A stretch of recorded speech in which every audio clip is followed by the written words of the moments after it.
Guys share and subscribe ज़रूर कर दिया करें। एक दिन मैं नहा रहा था।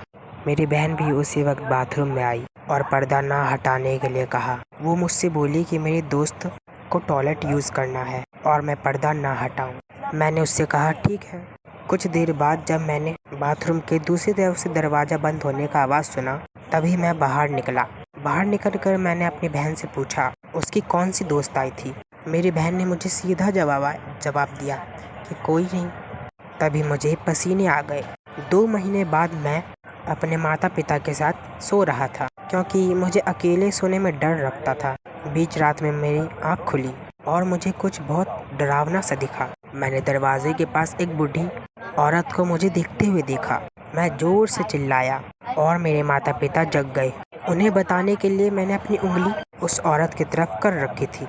उन्हें कुछ समझ नहीं आ रहा था और मेरे मम्मी पापा ने मुझे बोला कि वहाँ कोई भी नहीं है। मैंने अपनी उंगली तब भी वहीं रखी और बोला वो देखो वहाँ पे है खड़ी। मेरे पापा उठे और लाइट जलाने गए और उस औरत को चीरते हुए आगे निकल गए। जैसे ही उन्होंने लाइट जलाई वो औरत गायब हो चुकी थी। 3 महीने बाद जब मैं वो घर छोड़ के जा रहा था, पैकिंग के वक्त मुझे एक औरत की तस्वीर मिली।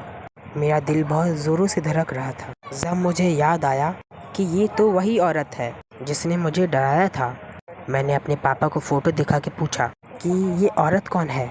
उन्होंने मुझे बताया कि ये तुम्हारी दादी है। उन्होंने ये भी मुझे बताया कि वो काफ़ी सालों पहले ही मर चुकी है।